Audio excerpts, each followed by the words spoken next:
A man stands at the edge of a road as the light begins to fade, and in front of him the path splits in two. To his left, a broad stone gate, wide enough for wagons, worn smooth by the feet of a crowd that is already streaming through it, shoulder to shoulder, going the same easy direction. To his right, a small door cut into the wall beside it, so narrow a person would have to turn sideways to pass, and his arms are full. He is not an outsider. He is not a stranger to God or to religion. He is one of the most devout men alive. A man who fasts, who prays, who has kept the rules since he was a boy, who's certain, absolutely certain, that when the time comes he will walk through to the other side without breaking stride. He is the kind of man who has never once worried about being left out, which is exactly why the words he is about to hear will land like a blow. Because they are not aimed at the people far from God. They're aimed at people confident they're already in, people who are tired from trying to be good enough, people who suspect, somewhere underneath, that something is not adding up. 13 words. In the language Jesus spoke them, the saying is almost that short. Spoken on a grassy hillside near the Sea of Galilee to a crowd of a few hundred ordinary people around the year 28. And in the 2,000 years since, these 13 words have become perhaps the most misread thing Jesus ever said about being saved. Only a few find it. That is what he said. Small is the gate and narrow the road, and only a few find it. For most of us, that sentence sounds like a warning shot at the world out there, at the people who never darken a church door, who never think about God at all. Wide is the road they are on, and it leads to ruin, and most of them are on it. So we picture the narrow gate as a kind of strict, reluctant entrance. God, arms folded, letting only a handful through. But here's what almost everyone misses. The people sitting on that hillside were not pagans. They were the most religious human beings on the planet. Jesus was not warning the crowd about the sinners down in the valley. He was warning the crowd about themselves. The narrow gate is not like a rare lottery ticket that only the lucky win. It is more like the emergency exit right beside you that you walk straight past because you are staring at your phone, close enough to touch, and missed anyway. That is what we are going to look at. What this gate actually is, why it is narrow, who it was really for, and what it costs to walk through. Let us start at the beginning. Picture the hillside where he said it. It is somewhere above the northern shore of the Sea of Galilee. The grass still green from the spring rains, the water flat and bright below. And the crowd is not one kind of person.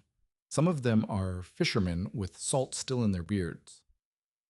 Some are farmers who left their fields to come hear this teacher everyone is talking about. And scattered through them in finer robes are the religious professionals, the Pharisees, the scribes, men whose long tasseled garments brush the ground when they walk, men who have built their entire lives around getting every rule exactly right. Keep those men in mind because Jesus does. And notice the saying begins as a command, not a description. Enter through the narrow gate, he says. Enter. It is an invitation with the door already open, not a verdict already sealed. But just before he talks about the gate, in the same sermon, he says something that would have stopped every devout listener cold. He says, unless your righteousness surpasses that of the Pharisees, you will certainly not enter the kingdom of heaven. Think about how that sounds to a Pharisee. These are the men who tithe their spices, who count their steps on the Sabbath so they will not walk too far, who are, by every visible measure, the gold standard of holiness. And Jesus looks at the crowd and says the bar is higher than that, higher than the holiest men you know. Now hold that next to how we usually hear the narrow gate today. Most of us, when we picture it, picture something like a strict border checkpoint. God is a reluctant guard, letting only a few through, turning most people away.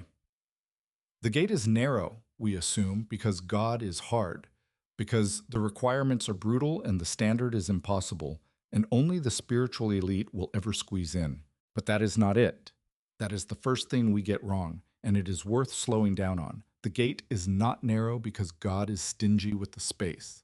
The gate is narrow because of what you are carrying. Look again at the man at the start, arms full, standing sideways to a door he cannot fit through. The door is not the problem. The door is fine.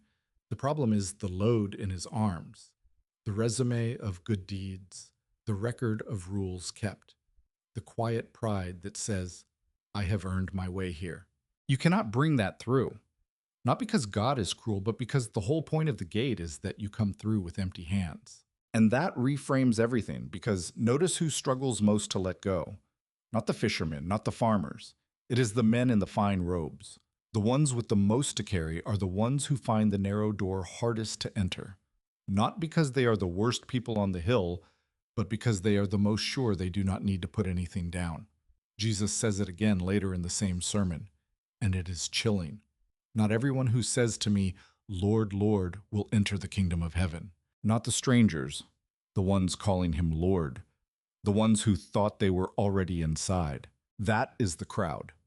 Devout, confident, arms full. And the warning is not for the valley, it is for the hill. To hear it the way they heard it, you have to see a real gate, not a metaphor, an actual gate in an actual wall in the first century. Every walled town in that world had a main gate, wide, tall, built for wagons and merchant caravans, and the daily crush of people coming in to trade. During the day it stood open, and the traffic poured through it like a river. But at sundown, for safety, the guards swung the great doors shut and dropped the bar. The town sealed itself against thieves and raiders for the night. And here is the detail that Jesus' listeners knew in their bones. When the main gate was barred, there was usually one smaller door, a low, narrow opening cut into the wall beside it, or set into the great door itself, just wide enough for one person. If you arrived after dark, that was your only way in, and you could not stroll through it. You had to stop, set down whatever you were carrying, bend low, and pass through one at a time, alone. So imagine being that traveler. The sun is gone. You come up the road to the town where your family is waiting, and the huge doors are shut. You can hear the bar in place, and there beside it, that little door, as you cannot ride through. You cannot bring the loaded cart. You get down, you leave what will not fit, and you go through bent over and empty-handed, or you do not go through at all. That is the picture in every listener's mind when Jesus says, small is the gate. Now carry that image into a scene that happens later, on the road to Jerusalem, maybe 2 years on. Someone in the crowd asked Jesus a question point blank. Lord, are only a few people going to be saved? It is the exact question we still ask. How many make it? What are the numbers? And watch what Jesus does. He does not give a number. He answers a question the man did not ask. He says, make every effort to enter through the narrow door, because many will try to enter and will not be able to. Not many will not be allowed. Many will try and will not be able, because they will not put the load down. And then he says something that should stop us cold. He describes people standing outside that barred gate after dark, knocking, listing their credentials. They stand in the dark and knock and call out their record. Did we not prophesy in your name, and in your name drive out demons, and do many miracles? Everything they say is religious, every credential is spiritual, and still the voice answers, I do not know you or where you come from. Proximity is not entry. Activity is not entry. Even miracles in his name are not entry. These are not strangers to religion. These are people who had nearness to Jesus and mistook it for entry, who assumed the relationship was settled and never actually went through the door. Now, I want to be honest about something here. We do not know whether Jesus was pointing at a specific gate when he said this, whether there was a literal town wall in view that afternoon, or whether he was speaking in pure metaphor with no particular gate in mind. The text does not tell us. Some scholars think the image draws directly on the night doors of walled towns. Others think it is simply a picture, unattached to any one place. But here is what does not change either way. Every person listening understood it instantly. Bent back, empty hands, one at a time. There is one way in, and you come through with nothing in your arms. So let us take stock of where we are. The gate is not narrow because God is hard. It is narrow because of what you have to set down. The warning is not aimed at the irreligious crowd in the valley, but at the confident crowd on the hill. And the people most likely to miss the door are the ones most sure they're already through it. If this is helping you see this saying in a way you have not seen it before, do something for me. Help it reach someone else who has only ever heard the scary version. Subscribe, leave a comment, and pass it along. Because there is a second thing hiding in this gate, and it is the thing that changes everything. But there is a second thing hiding in that image, and it changes everything. We've been talking about the gate as if the only question is how you get through it. Hands empty, back bent, one at a time. But there is a deeper question underneath. Why is it narrow at all? Why only one person, one way, nothing in your arms? Start with the math nobody wants to do. Paul writes it plainly, around the year 57, in his letter to the Romans. For all have sinned and fall short of the glory of God. All. Not most, not the obvious ones. Every single person standing on that hillside, fine robes and fishing nets alike. And if that is true, if the standard is God's own glory and everyone falls short of it, then a gate wide enough to admit people based on how good they are is a gate that admits no one. There is no one good enough. The wide road full of confident travelers is not headed where they think. So how does anyone get in? Paul answers that too. For it is by grace you have been saved through faith. And this is not from yourselves, it is the gift of God, not by works, so that no one can boast. Read that last line slowly. Not by works, so that no one can boast. The gate is narrow precisely so that no one can walk through it holding up a trophy. The moment you try to bring your record, your good deeds, your religious resume, you cannot fit. The door was built to make boasting impossible. It only admits people who come with nothing to show and everything to receive. Look at the exact words again. Small is the gate, and narrow the road that leads to life. Narrow, the same word you would use for a passage so tight you have to breathe in to pass. Life is down that tight passage, Jesus says. Not comfort, not ease, life. And that is the setup for the most stunning claim in the whole picture. Because Jesus does not just describe the gate. Later in John's Gospel, written down around the year 90, he says something no other religious teacher would dare. He does not say, I will show you the gate. He does not say, I will teach you how to find it. He says, I am the gate. Whoever enters through me will be saved. The narrow door is not a rule. It is not a technique. It is a person. And he says it again, even more starkly. I am the way and the truth and the life. No one comes to the Father except through me. Now sit with what that means alongside everything we have seen. The gate is narrow because it is exactly one person wide. It is the width of Christ himself. And here's the part that should take your breath. For that door to be that low, for it to be something a bent-over, empty-handed traveler could pass through, someone had to make himself that small. The one who was in the very form of God did not cling to it. He emptied himself. He set down his own glory, came down to the level of a servant, and became the low, narrow door that people crawl through to get home. The gate is not narrow because he is holding us out. It is narrow because he made himself the size of our need. That is why the contrast in the saying is so sharp. Think about the roads everyone in that world knew, the Roman roads. Wide, straight, paved with fitted stone, engineered to last for centuries, the pride of an empire. Broad is the road, Jesus says, and easy and crowded, and it leads to destruction. The historian Josephus, writing later that same century, describes the great walled cities of Judea and their gates barred each night against the dark. Everyone knew the difference between the imperial highway and the low night door. One was built for the many, moving fast, going the easy way. The other was built for the one who was willing to stop and stoop and come home with empty hands. There was a man who walked right up to that gate, and what happened to him is the clearest picture in all four Gospels of why the door is so hard for the wrong people. He was young, he was rich, and by every measure that mattered in his world, he was good. He came running to Jesus. Running, which for a man of his standing was almost undignified, and he fell on his knees and asked the one question that had never let him rest. Good teacher, what must I do to inherit eternal life? This is a man at the narrow door. He has found it. He wants in. And notice what Mark records before Jesus says a single hard thing. Jesus looked at him and loved him. Whatever comes next, it comes from love, not from a desire to shut the man out. Jesus tells him to cop the commandments, and the man says he has since he was a boy. And he is not lying. Then Jesus names the one thing. Go, sell what you have, give it to the poor, and come, follow me. And there it is, the load in the arms. For this man it happens to be money, but do not miss the point.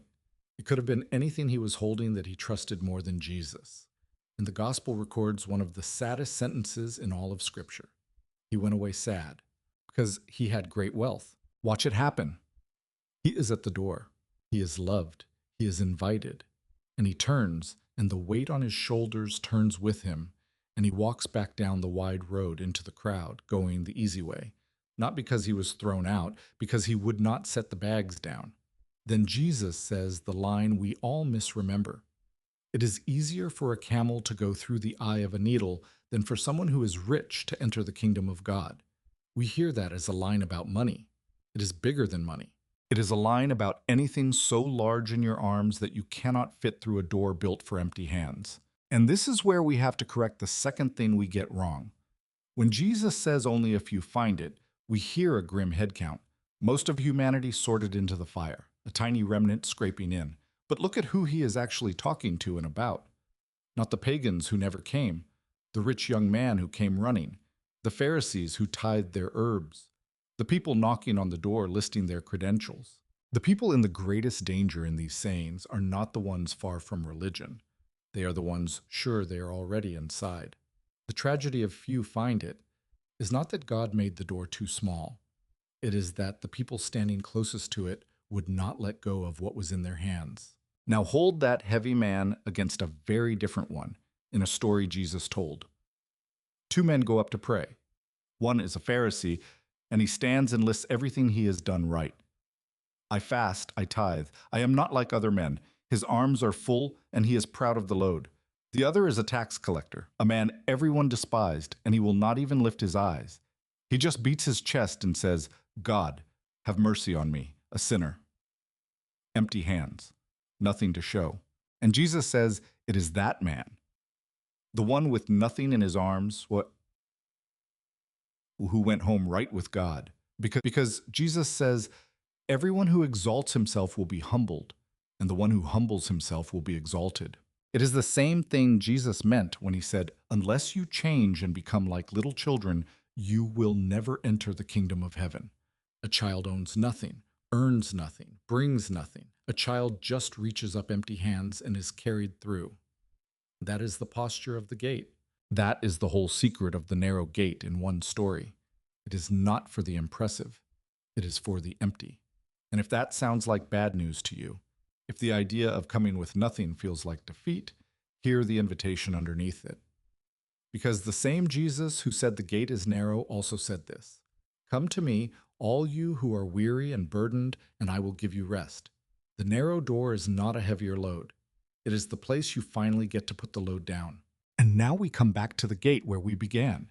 The man with his arms full, standing sideways to a door he cannot fit through, the wide road pulling at him from the other side.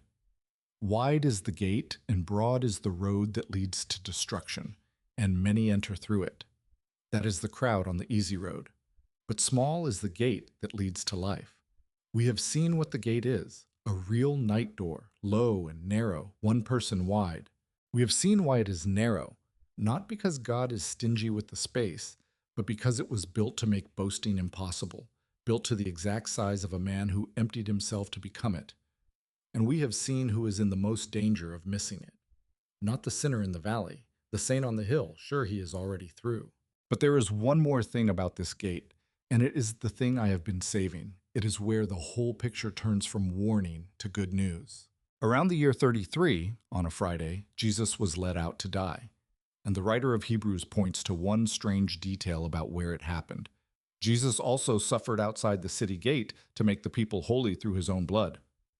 Outside the gate, not in the temple, not in the safe center of the holy city, out beyond the wall, in the place where the unclean were sent, where the criminals were killed, where the excluded were left. A bare hill, a rough cross planted in the ground, outside the gate.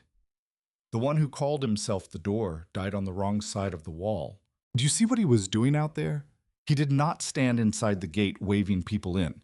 He went out to where the empty-handed and the shut-out and the too far gone were standing in the dark. He went to the exact place a person ends up when they have finally set everything down and have nothing left. And he made that place the way home. He suffered outside the gate so that the people outside the gate could be brought in. The good shepherd does not wait at the door for the lost sheep to find their way back. He goes out into the dark and carries them through it himself. So the narrow gate turns out to be the most generous thing in the world. It is narrow, yes, but it is open. Even now he says, "Here I am. I stand at the door and knock." He is not the guard barring the way. He is the door held open and the voice calling from the other side, and the shepherd who walked all the way out to get you. He's not asking you to be more impressive. He's not asking you to try harder to be good enough. He's asking you to come the way everyone comes, with your hands open and your load on the ground, and nothing to show but your need. So let me leave you with 3 things to carry out of this, or rather 3 things to set down. First, the truth about the gate itself. It is narrow not because God is hard, but because there is only one way in, and that way is a person. Not a rule you keep, not a record you build. Christ himself, received with empty hands by grace as a gift. That is doctrine, and it is bedrock. Second, what that means for your life this week. If following Jesus has started to feel like dragging a heavy cart uphill, all effort, all weight, all performance, it may not be that you are trying too little. It may be that you are still carrying something he told you to put down. The narrow door is not where the burden gets heavier. It is where you finally get to lay it down. And third, the one that goes to the bone. The most dangerous person on that hillside was not the pagan far from God. It was the devout man, certain he was already inside. So the real question tonight is not how many people get saved. It is not a head count. It is a mirror. What are you holding in your arms right now that you cannot bring through the door? Because he is not standing there to keep you out. He went outside the gate, into the dark, to bring you in. The only thing the narrow gate asks of you is that you come with your hands empty. And that is not the bad news. That is the best news there has ever been. If this opened up the narrow gate for you in a way the frightening version never did, do one thing before you go. Share it with someone who has only ever heard it as a threat. Subscribe if you want more of Scripture seen the way its first hearers saw it. And whatever you are carrying tonight, may you have the courage to set it down, turn sideways, and come home. The door is open, and there is room for you.